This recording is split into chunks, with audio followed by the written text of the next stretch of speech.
Munguva pfupi yadarika pakafamba shoko nyika yose.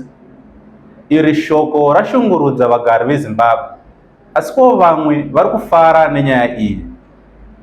Iyi inyaya yeZim Gold. Handisi kureva mafuta ekubikisa, ndinoreva mari yenyika chaiyo. Iwe neni tine mubvunzo inoda mhinduro. Zvino chibvisa zvitanda munzeve tinzwe kubva kune vatungamiriri veboka reCitizen Against Economic Sanctions, vaJarare Martin, vachitsetsenura zvizere nyaya yayo. Wamuri kutaura naye muzuva ranhasi ndinoitwa Kenzo. Kwaziwai vaJarare? Kenzo, tinokuchingamidza chaizvo nemukana wamatipa kuti titaure nemi panyaya yezviri kuitika munyika medu, ende mukana iwe wakakosha kuti vana veZimbabwe vanyatsoziva kuti kuri kuitikei munyika yavo. vaJarare, mhuri yeZimbabwe ine mibvunzo yakawanda inoda mhinduro. Saka mubvunzo wekutanga ndewekuti chii chinonzi ZEG? Kenzo, ndiregedza ndikutende pamubvunzo wawabvunza uyu wakakosha zvikuru, endi mubvunzo wakatarisirwa nemwana weZimbabwe wese kuti uve une mhinduro. Chekutanga regedza nditi ini rangu zita ndinonzi Jarare Martin, ndiri executive director weboka organization inonzi Citizens Against Economic Sanctions, zvichireva kuti vana veZimbabwe varamba zvirango zveupfumi zvakatongerwa nyika yeZimbabwe naAmerica zvisiri pamutemo, after isu tati tivewo independent munyika medu, tisarambe takambunyikidzwa nevarungu.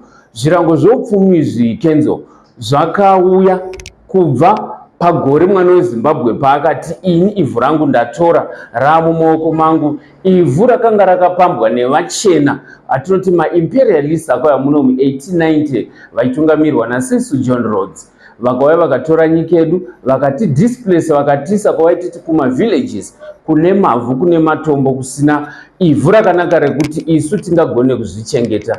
Nhasi Kenzo, nyaya yawauya nayo panapa inyaya yakakosha, nekuti mwana wese weZimbabwe ada kuziva kuti zviri kumbofamba sei muekonomi yedu. Chinhu chinonzi ZEG, Kenzo, imari. Tiri pano nhasi tinoti Zimbabwe yakomborerwa, mwana wese weZimbabwe akomborerwa, nekuti we are now having chinonzi mari chaiyo chaiyo, kwete mari yepepa. Handiti Kenzo uri kuziva kuti tanga tine mari yatachishandisa kusvika nanhasi yatina inonzi bond. Unoiziva handiti Kenzo inonzi bond? Mari iyoyo haisi mari, tinoiti ifiat money, imari yatanga taprinda pabepa. Handiti muri kuona, asi isina chimwe changa chakanyatsoibheka chaicho chaicho. But nhasi tauya nenonzi Zim Gold, mari chayo yakaitwa bagged negold, yatiri kuti tine chicherwa chinonzi goridhe ndo mari. Kuneyo mwana weZimbabwe, goridhe ndo mari. For the first time in Africa, where tisu nyika yekutanga yatanga kugadzira mari yakasimbiswa nechinhu chinonzi mari, chinonzi goridhe. And isu, I want to assure mwana wese weZimbabwe kuti goridhe racho tinaro. Riri muvhumu harisati ratombocherwa, tinaro. Mari yedu ndo yakunzi mari. Ndisati ndatomboenda kure, muno muAfrica hakuna ane mari yakaita sedu. Muammar Gaddafi akada kuigadzira mari vakamuponda. Saka nhasi ZEG ndo inonzi mari yatatanga kugadzira negold redu, nekuti ukatarisa pasi chigari chaipo chaipo painzi pane anonzi magold standard. Munoona kune vana veZimbabwe nyaya iri panapa inyaya yakakoshera nyika yeZimbabwe. We are now starting kufamba pane yatinoti independence yenyika chaiyo yatangwa nechinhu chinonzi ZEG, nekuti chinonzi independence is your economy. Tanga tichikondrora here economy yedu yeZimbabwe kubva 1980 patakawana inonzi rusununguko? Kwete, tanga tisingakondrora economy yedu nekuti economy yedu yanga yakabatwa nemuchena. Asi nhasi nechinhu chinonzi ZEG chauyiswa nemutungamiri wenyika His Excellency Comrade Idi Mnangagwa neSecond Republic, mwana weZimbabwe and this country is starting yaakutanga kuve independent yemachokwadi, nekuti freedom inotangira pamari. Isusu tiri kuti kana uri mwana weZimbabwe, nyasodzikamisa pfungwa dzako uone kuti chinonzi mari chii. ndoda kutanga pamari yeAmerica. Vanhu vari kuti tine mari yeAmerica, handiti kari kunzi American dollar here. Iyaya ndoisiri mari manje, ndoda kuzvitaura pano ndinyatsozvibudisa pachena.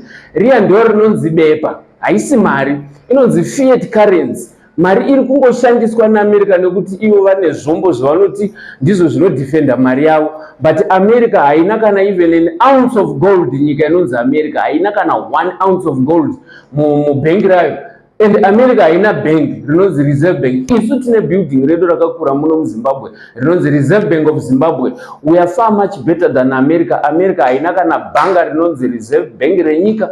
Ine yavanoti Federal Reserve, private company yakafomwa nevarume pamwe 10-15 vakafoma company yavo inonzi Federal Reserve. Handiti iri ku-Fort Knox uko, haisi yenyika. Goridhe riri muFederal Reserve igoridhe recompany, private company. Nyika inonzi America haina kana 1 ounce of gold. That is why they are so much scared of Zim gold. That is why vari so scared nekatoti kamusi watunya kedu katakatanga kaikai. Handitika ndosikeni muchiona kubva musi wakati hurumende yedu yaComrade Idi Mnangagwa naminister wave finance vamutuli navamushaya vanhu vakabata Reserve Bank redu pavakati taakubva kufiat money taakuenda currency yakabhekwa negoridhe, vakatanga kusocial media vakatanga kubuditsa mari yakawanda yekuti Zim gold redu rirwiswe. Muri kuona ku social media every munhu ariko arikurwisa Zim gold hakabudirire. Kana mukataka kadonedza anenge achidona ndiwo Zim gold aridone nekuti goridhe price yaro haridone. And isu muReserve Bank medu goridhe racho to beg that tinaro. Saka tiri kufara kuti semubvunzo wabvunza kuti chii chinombonzi zig ndo zvazvinhu, zig ndo yamari, Zimbabwe yabudirira, Zimbabwe yakuenda kumberi.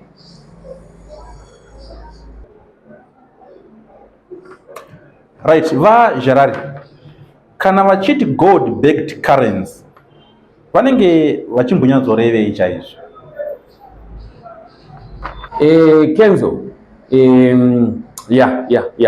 wabvunza mubvunzo uri pamuromo pemwana wese weZimbabwe, even the whole world. Vese varida kuziva kuti kana zvichinzi gold backed currency zvinorevei. Chazvinoreva chaizvo Kenzo, and nemunhu wese ari kuona zviri kureva kuti bepa remari yawakabata iwewe zvinoreva kuti kune goridhe riri mubhanga ririmo rinoratidza kuti iwe kana uchiti une 1 ounce of gold iri muaccount mako, handitika vanokupa bepa rinoratidza kuti une 1 ounce of gold muaccount mako. Ndinokupa example, tichitanga pasi chinyakare, pasi pakarwa nenyundo apo, goridhe raingoveko ndiyo yanga iri mode of payment yaishandiswa pasi rose. Even ukaenda kumaChina, ukaenda kumaBritish, ukaenda kupi, pasi rose kwaishandiswa mode of payment yebarter trade yegold yayo. Saka gold sekuziva kwenyu chinhu chinorema.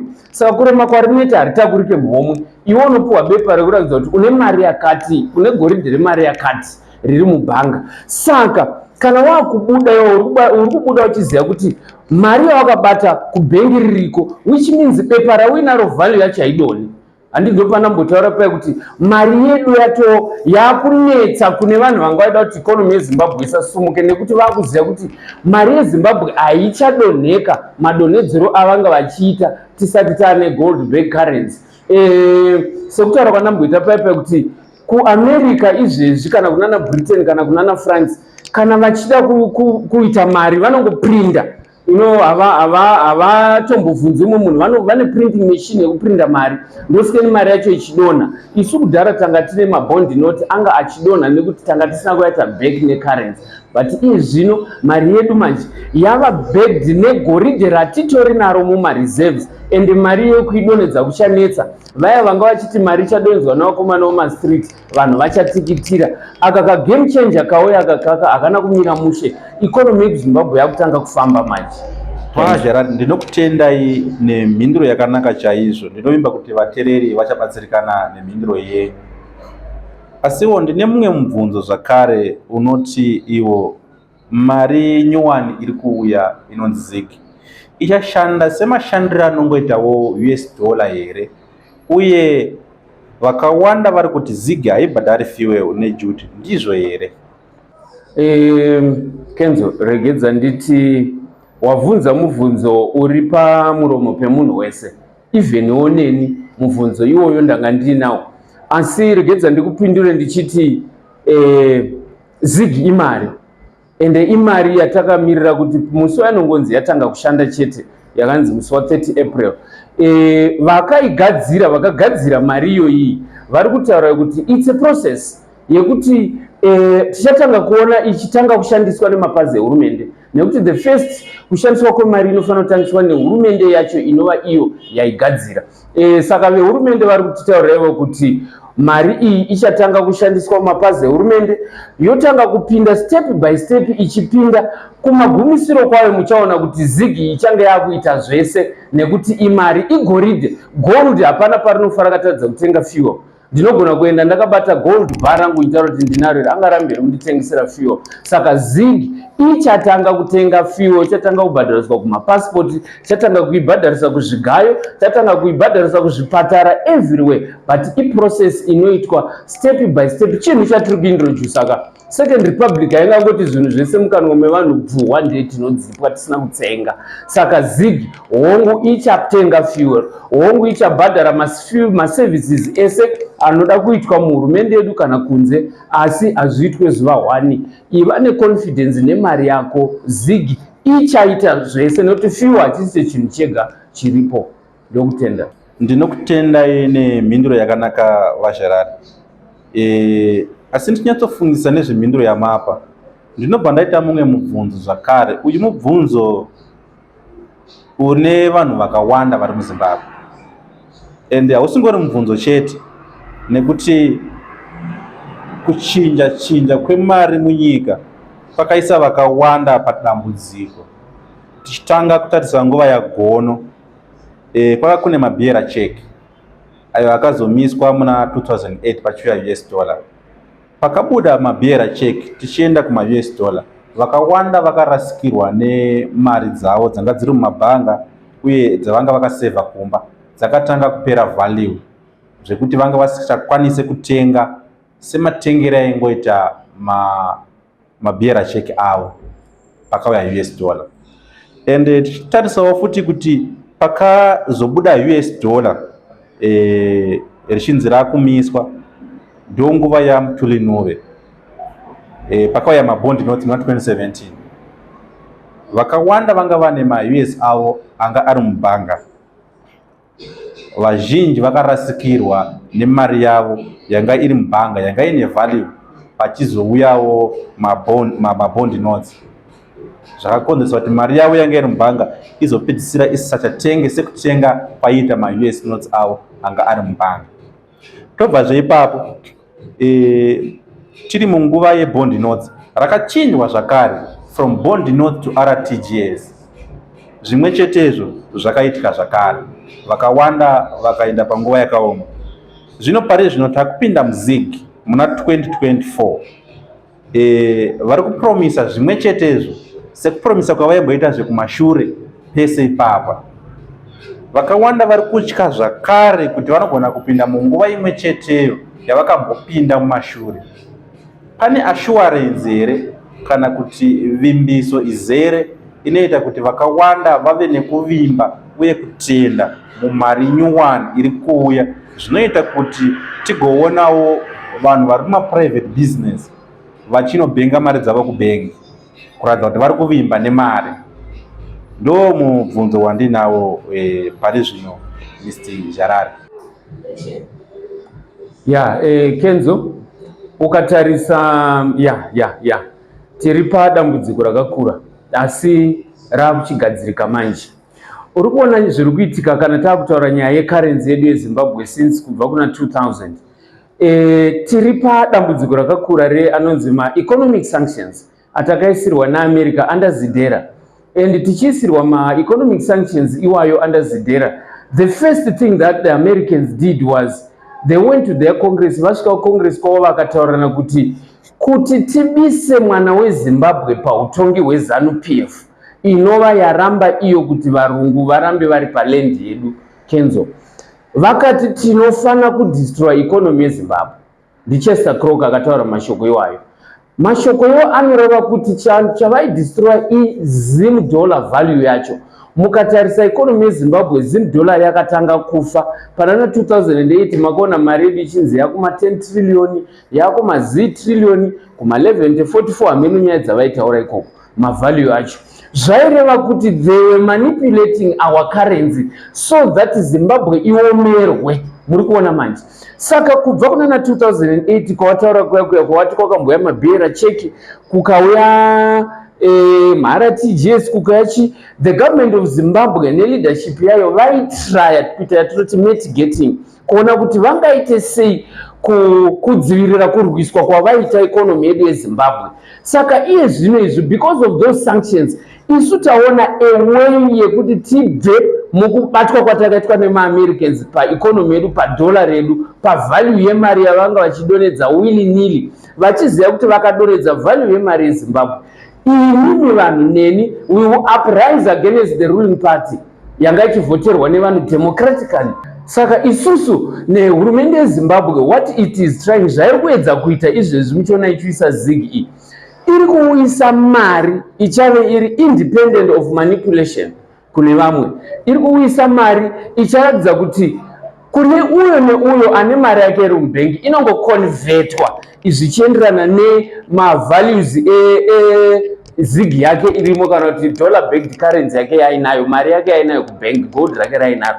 Saka mari iyi ichaita kuti kune vavo vakamborasikirwa, vakarasikirwa nokuti mari iyoyo yanga isina chakaibheka handitika, asi iye zvinezvi mari yedu yabacked zvekuti kana wanga uiwewe uine mari yako mubank inongoconvertwa to the rate riripo iroro riri kuenderana negold currency yako yauinayo. Saka this money vanhu ngavasununguke, mari iyi ichavashamisa, ichavanakidza, hakuna acharasikirwa semarasikirwo atakamboita nemari dzakudhara dzedze. Ndinokutenda.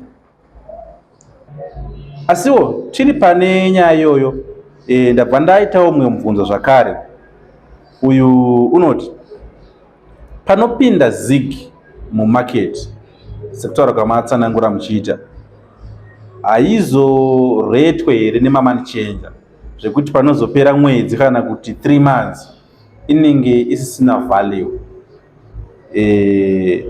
Uyezve pari zvino tine nyaya yerate yanetsa zvakanyanya pari zvino. Currently ZIG isati yapinda, kupromisa kwakaita kunzi kuchauya ZIG kwakonzeresa kuti musika mutema mukutengeserana zvinhu consumer na retailer pave nemakakatano akanyanya.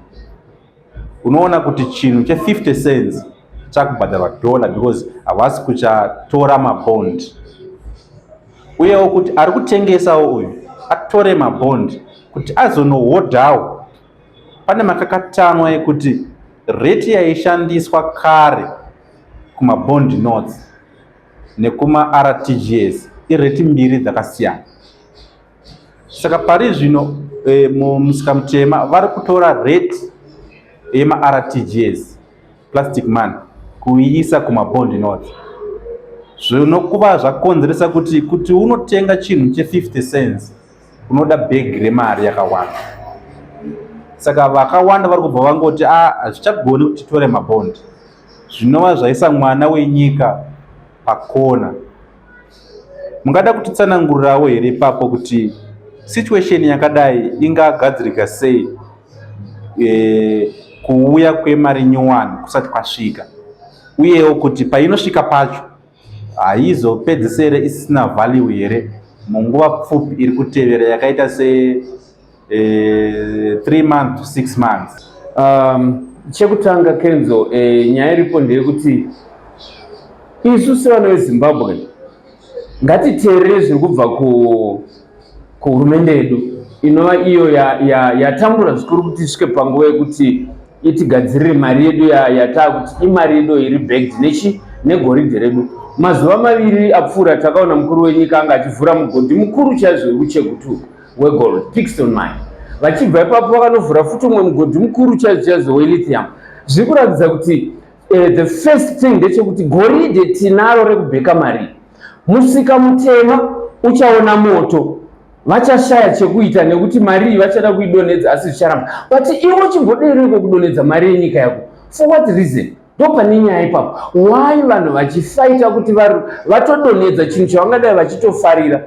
Iye zvino dambudziko ratinaro nderekuti hongu vanhu vakaudzwa kunzi bhondi noti richashanda for the next 30 days, asi nekuti ivo havadi nyika yavo vanomhanya kutoti taakutochidonedza chibhondi ichocho, vakutoramba mari yavo. They were supposed to work with that bond noti kusvika mwedzi wapera. Handitika wapera taakuswicha kubva kuZig kuenda kupi. Iye zvino mwana weZimbabwe ari kubirwa kombi yanga ichikwirwa 50 cents taakutorwa $1. Handiti muri kuona kubirana pachedu isusu. Ndo number 1. Number 2, confidence ichavapo kana Zig rikangonzi ratanga kunyatsoshanda munhu wese wakuribata mumaoko mako, richavapo. Ende Zig iroro richaita kuti even maretailers nesu vanotenga tese tinge tichibvumirana kuti zveshuwa mari yedu yavapo. Ende chimwe chinhu chandoda kunyanya kusimbisa, within this time Zig risati ranzi rapinda, handitika ndo patiri kuona zuva nezuva vaya vari kuti mari iyoyo haishande, they are really working hard kuti mari iyoyo vatoiuraya isati yapinda. But Zig ichanetsa kuiuraya nekuti imari. Even nhasi ukatarisa izvezvi rate value yeZig iri pamusoro perandi, rakatogena 0.2% parandi rikagena paUS dollar because it's real money, US ibepa. Ndinokutenda muchamarari panyaya iyo. Ndinokutenda ine mhinduro dzakajeka Mr. Sharari. Ndinovimba kuti ruzhinji rwenyika yedu yeZimbabwe ruchabatsirikana sekubatsirikana kwandiri kuita pari zvino. Pamanga muchitaura ndanga ndakanyatsokuteerera zvamanga muchitaura, ndaona nyaya yemasanctions yapinda pakawanda pane zvamanga muchitsanangura. Ndinovimba kuti patichaita next episode tichakumbira kuti mutitsanangurire zvakawanda pamusoro pemasanctions. Tine mibvunzo yakatowanda zvakare, nyika yeZimbabwe ine mibvunzo. Vanoda kuziva kuti saka Zig haizokundwa here nemasanctions atakapiwa, uyezve masanctions ari kunzi mamwe akabviswa mamwe akasara. Akabviswa ndeapi? Akasara ndeapi? Uyewo Zig pachayo ichatibatsira papi munyaya dzemasanctions, mukurwisa kwatiri kuitwa nemasanctions? Saka mibvunzo dzatichada kuti tibatsirwe nadzo muchirongwa chinotevera chinova chiri episode 2 pachirongwa chinochi. Saka tinokutendai zvikuru nekutipa mhinduro dzakajeka, mhinduro dzinogona kupodza ndangariro dzevakawanda, mhinduro dzinogona kupa vimbiso kumari yedu nyuwani iri kuuya, mhinduro dzinogona kupedza mibvunzo yakawanda yatinayo. Asi pane mibvunzo yandabvunza panapa, ndinoziva kuti mune imwe mibvunzo yakawandisa chaizvo yamuinayo mumwoyo yenyu. Makasununguka kutinyorera comment section kuti tizobvunzawo, tizovabvunza zvakare pamibvunzo iyoyo yemasanctions yatichange tichibvunza pachikamu chinotevera. Usanyarara kana une zviri kukudya mwoyo, bvunza vamwe, bvunza mucomment section. Isu tichatora mibvunzo iyoyo tobvunza vamiririri venyaya yacho kuti vatiudze zvizere kuti iwe neni tigone kugutsikana uye tigone kugadzirira munguva inotevera mararamiro atiri kuita munyika yedu yeZimbabwe. Ndatenda.